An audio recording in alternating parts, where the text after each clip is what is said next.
Boa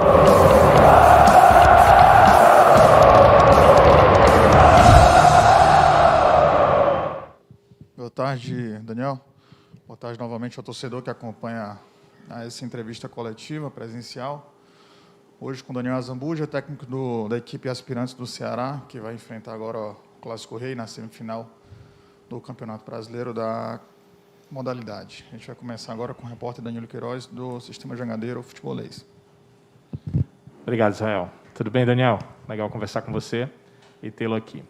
Daniel, eu acho que a pergunta mais vezes feita nos últimos dias em relação a seu time foi: vai usar jogadores da equipe principal?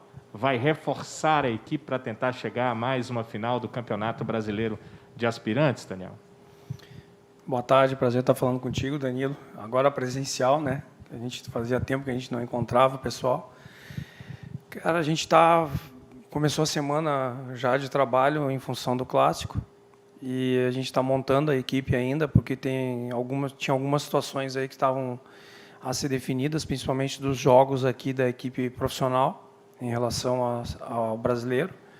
E dessa forma aí a gente já vinha executando o trabalho lá com os jogadores que a gente tem na base, né? Alguns 23 e alguns da equipe sub-20.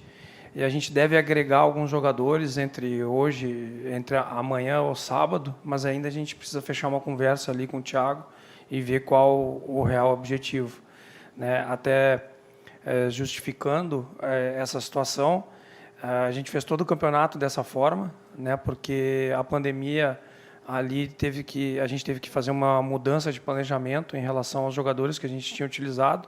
A gente, diferente do ano passado, a gente tinha uma equipe e quando teve o problema da pandemia, no Campeonato Cearense, a gente utilizaria esses jogadores que ganharam o campeonato ano passado. A gente manteve um grupo, só que no momento que o campeonato paralisou, a gente teve que fazer uma mudança de planejamento, porque era muito jogador que a gente tinha aqui e a gente tinha que dar seguimento até a carreira desses jogadores e o nosso planejamento aqui. Então, dessa forma aí, o campeonato inteiro foi assim.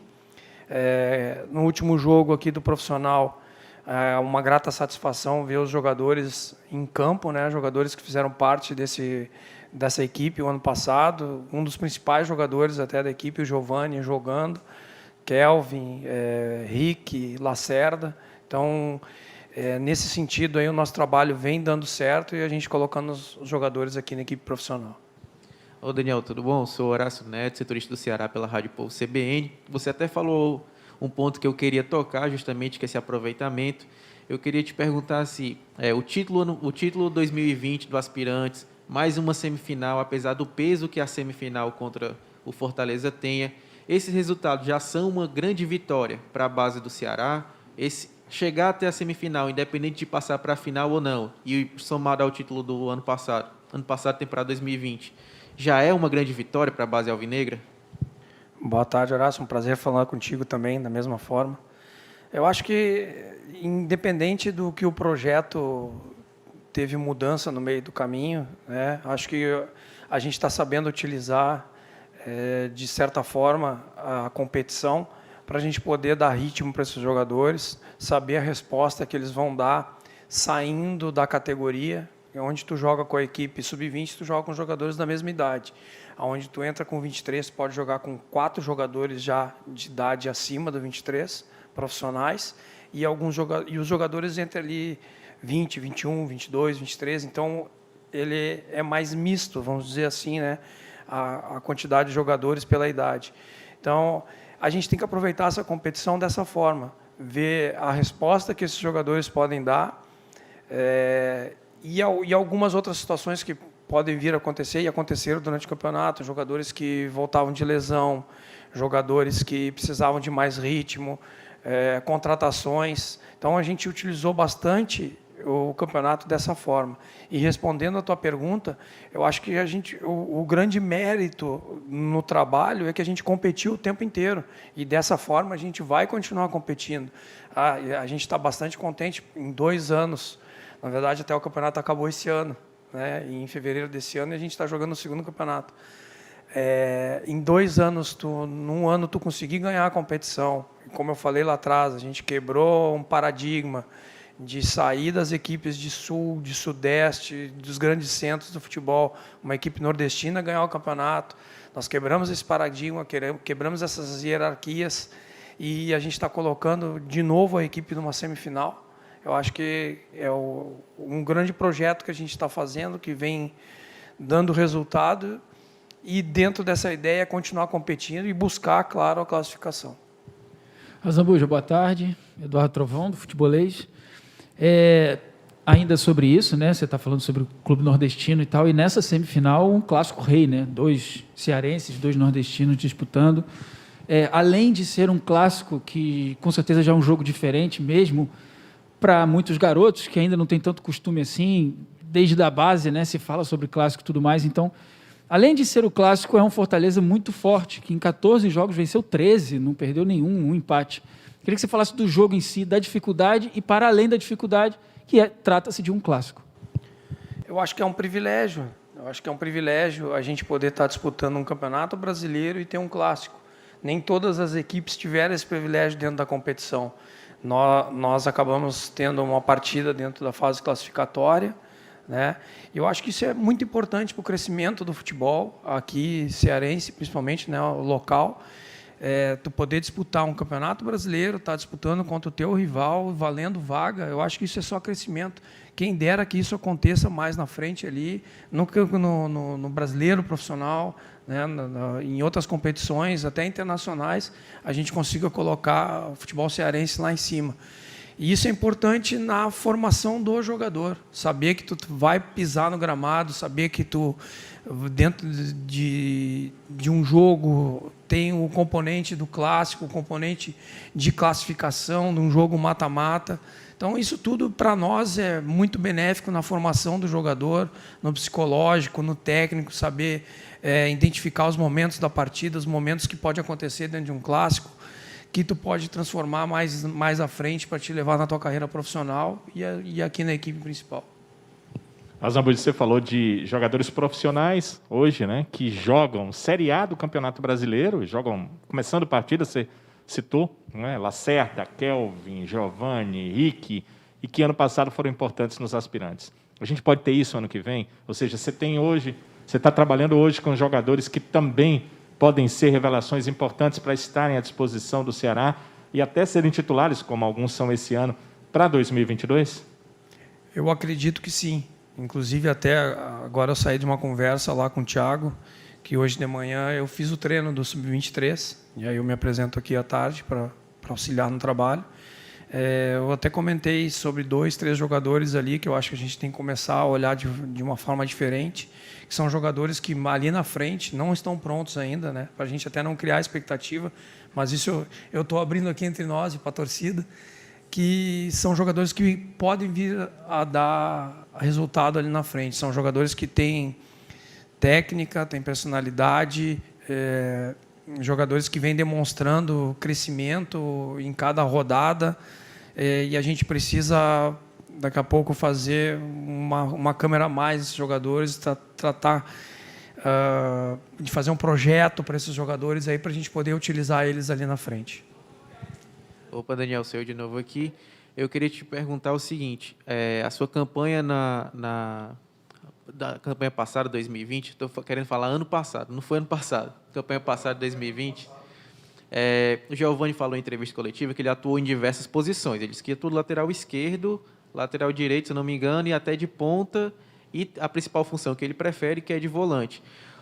O quão ajuda o jogador você trabalhar essa diversidade dele nessa competição, mais que, como você citou, mais de adaptação, mais de preparação para a carreira dele profissional? O quanto essa diversidade de posições vai ajudar na carreira dele e também vai incrementar na ideia de jogo que ele pode ter e como ele pode contribuir?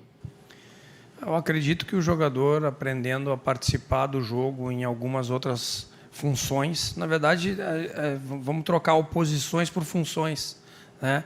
Daqui a pouco tu pode colocar um jogador de lateral esquerdo e ele vai fazer uma função de ala. tu vai colocar ele de extrema, mas ele vai ser o falso extrema que vai vir trabalhar por dentro como meia, ou até mesmo o falso 9, vai botar de 9, mas ele vai ser o cara que vai vir buscar a bola por trás. E o Giovani tem essas características, né, de fazer múltiplas funções. Foi um jogador muito importante na nossa trajetória o ano passado. Ele realmente jogou em várias funções. Ele foi volante, ele foi meia, ele foi extrema, ele foi lateral. Até porque em algumas situações nós não tínhamos os jogadores, porque a gente tinha um plantel e a colaboração de alguns jogadores da equipe principal. E às vezes os jogadores não poderiam participar, que era alguma viagem, o Guto precisava dos jogadores aqui, questão de treinamento, alguns jogos decisivos. Então, a gente tinha que acertar a equipe lá com os jogadores que a gente tinha à disposição. Mas muitos jogadores lá também fizeram algumas outras situações exatamente pela falta do jogador da posição. Marco Antônio, o Buiú, também fez segunda linha, teve situações que ele fez segunda linha. Então, o importante é os jogadores entenderem a função que ele tem que fazer no jogo, né? E nessa troca de posições. Mas eu acho que é muito benéfico, respondendo a tua pergunta, para o jogador saber interpretar as várias questões que ele pode fazer no campo. E isso aí eu acho que só ajuda o jogador a ter o entendimento e, às vezes, até no jogo, saber fazer as compensações. Eu entendo, né? Sempre me disseram isso, que categoria de base tem uma função muito mais de revelar do que de conquistar títulos, né? O título ele vem no momento ali, as coisas deram certo, muito bom, mas o mais importante é revelar atletas. Porém, o Ceará foi campeão de aspirantes, é o único esse ano que pode lutar por um bicampeonato, né? O quanto isso seria importante? Eu queria levantar a questão, Daniel, desse recorte. Há bem pouco tempo, o Ceará não tinha um time de transição, né? Ele não tinha um time de aspirantes, né? Você sabe muito bem porque você iniciou esse processo. Então, quando as coisas vão bem e dão certo, em qualquer lugar do mundo, em qualquer raio empresarial, tende-se a manter isso, né?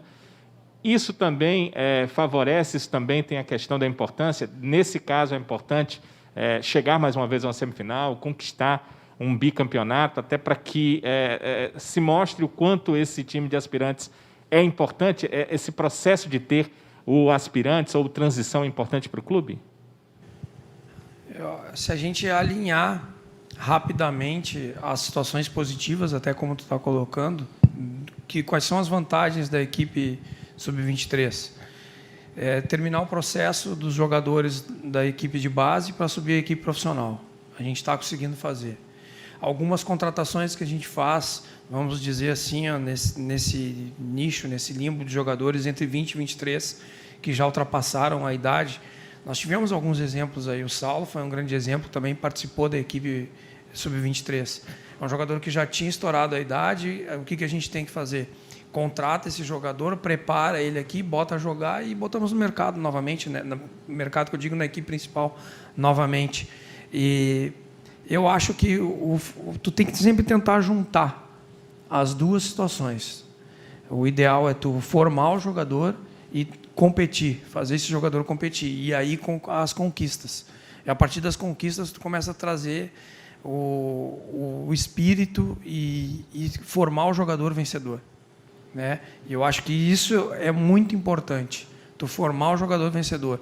Ele saber que ele está entrando numa competição, ele não está ali para participar, ele está ali para ganhar.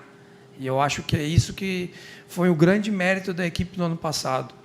A gente, como tu citaste, a gente começou esse projeto aí anteriormente, em 17 e 18. No jogo contra o Santos, o Felipe Jonathan veio no nosso vestiário, veio falar comigo, e ainda conversou com a comissão, brincou, o Dadá, que me colocou a jogar lá em Juazeiro, como lateral esquerdo, uma primeira oportunidade. E nesse mesmo jogo aí, pelo mesmo motivo que eu citei antes, na falta de um jogador, nós utilizamos ele como extrema pela direita. E ele jogou bem, e foi isso que ele falou, brincando lá no vestiário. O Dadá foi o primeiro que me botou de extremo. Porque depois, quando o Sampaoli botou, todo mundo fala. Né? É uma brincadeira, lógico. Mas eu acho que esse, como vocês perguntaram antes, esse é o momento da gente ver as funções que o jogador pode fazer, as situações que ele pode agregar dentro do campo, ele saber encontrar as soluções dentro do campo e até fazer essas compensações da equipe no mesmo dentro do jogo, fazendo a leitura de como está entrando o sistema de jogo perante o adversário e como ele pode encontrar a solução para poder resolver os problemas que aparecem dentro do campo.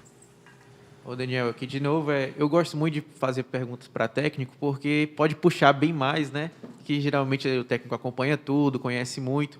Eu tenho uma referência que eu gosto muito de acompanhar, que é o Marcelo Bielsa, que ele deu uma entrevista para o Renato Senise e ele falou que a captação de atletas e o entendimento da capacidade que eles possam fazer é super importante para um técnico, já que muitas vezes o jogador não tem noção de 70% do que ele possa fazer, da onde ele pode chegar, tanto fisicamente como também tecnicamente.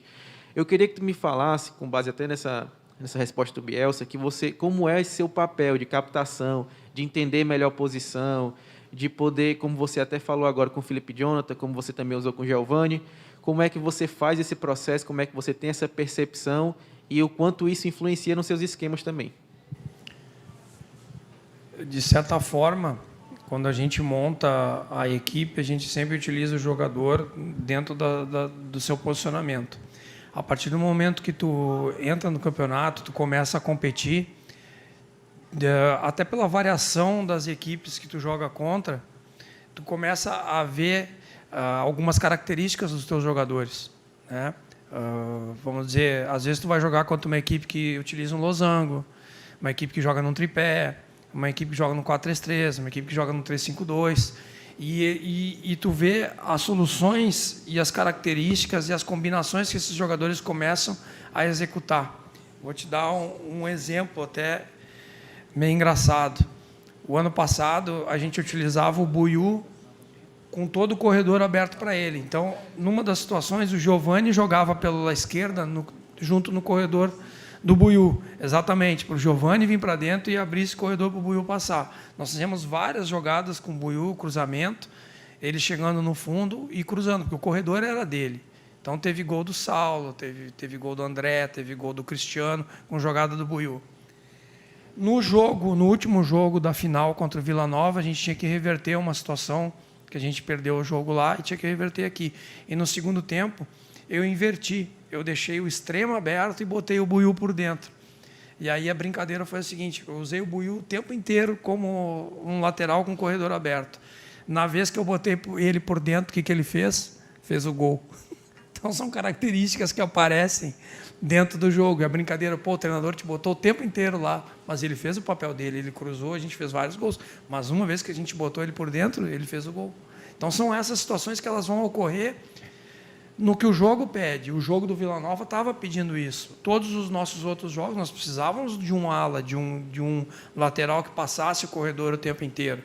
E aí podia abrir a situação, nós não temos o extremo, a Giovani vem trabalhar por dentro, ou até às vezes botar um centroavante, o centroavante fecha e o lateral puxa. Então essas características tu vai descobrir dentro do jogo, às vezes nem tanto no treinamento, mas dentro do jogo, que tu vai ver o comportamento do jogador quando realmente precisa. Fechou, obrigado, Dadá. Boa sorte no domingo. Valeu, obrigado.